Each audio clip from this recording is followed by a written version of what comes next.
কংগ্ৰেছে প্ৰথম তেওঁলোকে এটা টকা সংগ্ৰহ কৰি আছে 3 কোটিৰ পৰা 5 কোটি টকালৈ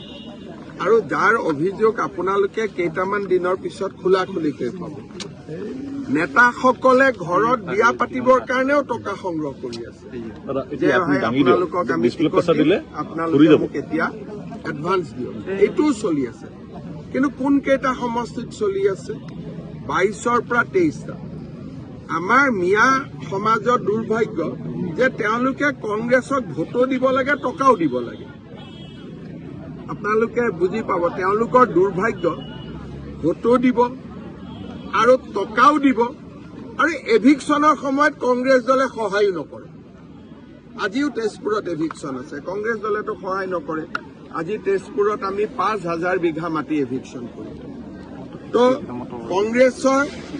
সমাজৰ মই দুৰ্ভাগ্য বুলিয়ে কওঁ যে তেওঁলোকে কংগ্ৰেছক টকাও দিব লাগিব ভোটো দিব লাগিব আৰু কংগ্ৰেছ তেওঁলোকৰ বিপদৰ সময়তো তেওঁলোকৰ লগত নাথাকে